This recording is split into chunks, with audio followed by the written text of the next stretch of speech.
Assalamualaikum warahmatullahi wabarakatuh.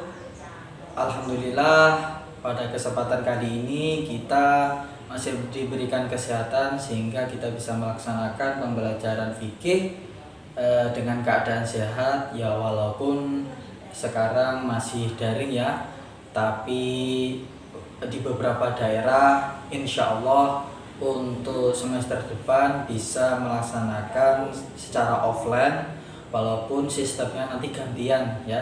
Jadi bergantian nggak semua ataupun 100% siswa yang ada di dalam sekolahan itu masuk, tapi nanti bergantian. Gimana kabarnya anak-anak? Alhamdulillah masih diberikan kesehatan ya. Oke, jadi tetap walaupun di beberapa daerah ada yang zonanya sudah zona hijau dan di masa new normal, tapi Pak Aziz sarankan ketika kalian keluar rumah tetap menggunakan masker ya. Jangan berkumpul, jangan sering-sering ataupun berkumpul di keramaian. Tetap pakai masker, jaga jarak, dan juga selalu cuci tangan. Untuk pembelajaran pada kali ini alhamdulillah semuanya hadir. Tadi sudah Pak Aziz cek di Google Form yang Pak Aziz share 10 menit sebelum pembelajaran ini dimulai. Dan yang pastinya walaupun dalam keadaan seperti ini kalian harus tetap semangat ya, semangat dalam belajar, membantu orang tua dan lain sebagainya, jangan sampai kendor. Untuk materi kita fikih pada kali ini yaitu jual beli ya, jual beli, dimana kita nanti akan mengetahui ataupun kita membahas tentang apa sih jual beli, definisi jual beli itu, landasan jual beli itu seperti apa, rukunnya seperti apa, dan syaratnya seperti itu. Oke, langsung saja untuk tema kita jual beli. Nah, untuk jual beli, jual beli itu ya, jual beli itu secara nih dah Pak Aziz masih buka PPT. Jadi jual beli itu adalah suatu transaksi tukar menukar barang ataupun harta yang mengakibatkan hak kepemilikan sesuai dengan syarat dan rukunnya. Jadi transaksi tukar menukar ya, kalau yang pembelinya biasanya itu menggunakan uang ya, kalau penjualnya itu tergantung apa yang dijual. Nah, jadi ada transaksi tukar menukar ya, yang satu pakai uang, yang satu dengan barang, dan juga dengan adanya transaksi ini akan terjadi perubahan hak kepemilikan ya. Seperti contoh kayak kalian itu biasanya beli makanan, beli bakso ya, penjualnya menjual bakso sama pembelinya ada transaksi sama pakai uang, terus barang yang dijual itu adalah bakso. Nah, ketika tukar ada transaksi itu, hak kepemilikan bakso itu yang asalnya dimiliki oleh penjual berpindah kepada kalian. Begitu juga uang yang asalnya itu milik kalian itu menjadi milik si penjualnya, seperti itu. Landasannya apa? Dalilnya berdasarkan Al-Quran, wa ahallallahu al-bai'a wa harramar riba. Jadi Allah itu menghalalkan jual beli, dan Allah mengharamkan riba. Riba itu apa? Mengambil keuntungan yang berlebihan. Bakso umumnya itu harganya 10.000 ya, ataupun 7.000, tetapi dijual dengan harga 100.000, itu terlalu mahal ya. Seperti itu enggak boleh. Maksudnya riba itu yang mengambil laba yang terlalu besar. Pun untuk selanjutnya rukun jual beli ya. Rukun jual beli yang pertama ini ada 5. Rukun jual beli yang pertama ada penjual. Itu sudah pasti, nggak mungkin kalau transaksi jual beli itu nggak ada penjualnya. Yang jual itu apa gitu. Begitu juga yang kedua ada pembeli. Pasti ada pembeli, ada penjual, pasti ada pembeli. Yang selanjutnya ada barang atau harta yang diperjualbelikan. Ada sesuatu yang dijual ya, entah itu makanan, entah itu bahan bangunan, entah itu pakaian, entah itu perabotan masak dan lain sebagainya itu. Jadi harus ada barangnya ya, ataupun harta yang diperjualbelikan, misalkan tanah dijual seperti itu. Ya, yang selanjutnya itu ada uang sebagai alat tukar. Ada uang. Jadi ada uang yang dibuat untuk tukaran, misalkan kayak tadi sampean beli bakso, ada uangnya, harus ada uang, ada baksonya, ada barangnya, ada pakaiannya, ada uangnya, ada tanahnya, ada uangnya, itu ada barangnya. Seperti itu.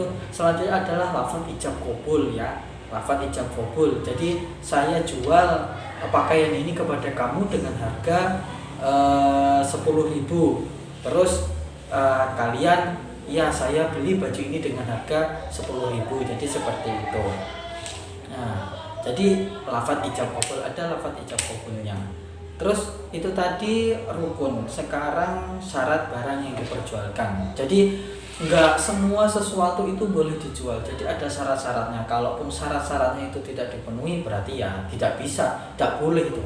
Yang pertama, barang yang diperjualbelikan itu harus suci ya, harus suci. Jadi tidak boleh sesuatu yang dijual itu adalah sesuatu yang tidak suci. Contoh, ketika ada yang menjual kotoran sapi ataupun kambing yang mana biasanya itu digunakan untuk pupuk. Nah, itu kalau kotoran sapi dengan kotoran kambing itu dijual itu tidak boleh. Pak, tapi di masyarakat itu banyak terjadi. Iya, banyak yang terjadi. Tapi untuk agar hal itu diperbolehkan, memang kotoran sapi dengan kotoran kambing itu kan bermanfaat sekali buat tanaman ya, apalagi ketika di sawah itu.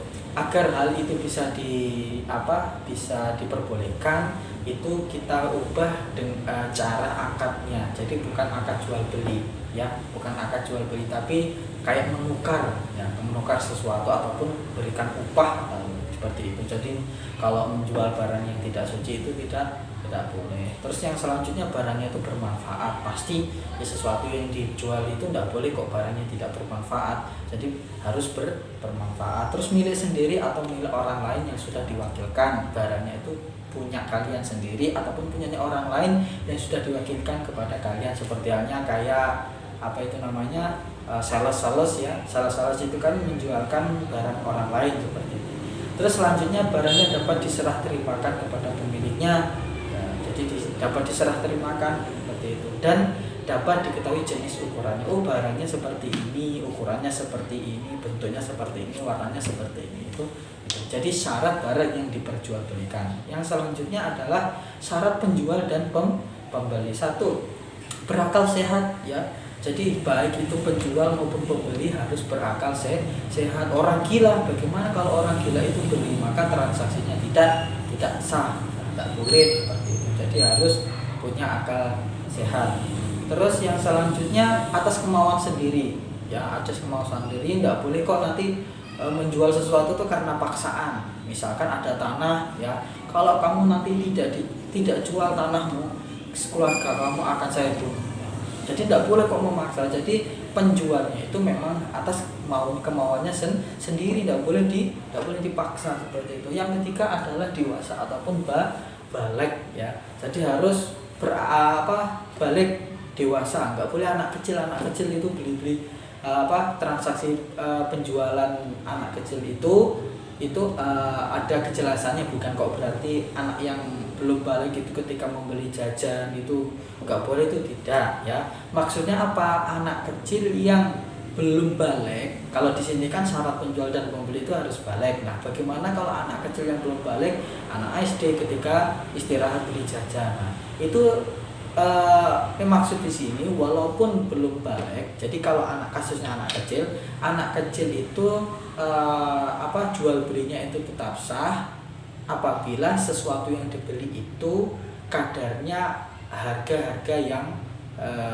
umumnya ataupun barang-barang yang tidak begitu mahal, kayak jajan. Kalau misalkan anak kecil belum balik kok beli mobil dengan harga yang tinggi ya, umumnya harga mobil itu kan ratusan juta lah. Kalau ada anak kecil dia transaksi jual beli membeli mobil itu tidak sah karena syaratnya harus balik.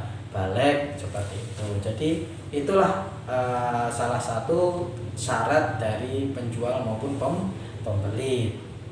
Nah, pun itu saja kesimpulannya dari pembelajaran kali ini. Syarat jual beli syarat jual beli itu adalah landasannya wa ahallallah al-bai'a wa harramar riba. Jadi Allah itu telah menghalalkan jual beli dan juga mengharamkan riba. Begitu juga dari jual beli itu ada syarat rukun yang harus dipenuhi. Jadi tidak sembarang beli begitu saja, baik itu barangnya, baik itu penjualnya maupun pembelinya. Oke, dari sini kira-kira kalian semua ada yang dipertanyakan atau tidak, seperti itu. Kalaupun memang nggak ada, nanti misalkan di beberapa pertemuan selanjutnya itu boleh kalian tanya, silakan tanya apa saja, baik itu nanti via WhatsApp atau WA ataupun via yang lain. Pak Aziz bebaskan kalian kalau mau tanya di lain waktu, tidak apa-apa. Jadi kesimpulannya itu saja. Sekali lagi Pak Aziz ingatkan kepada kalian, ketika keluar rumah kalian harus tetap jaga kesehatan ya, pakai masker, jaga jarak, dan juga selalu cuci tangan. Mungkin itu saja pertemuan kita pada pagi hari ini. Pak Aziz akhiri. Assalamualaikum warahmatullahi wabarakatuh.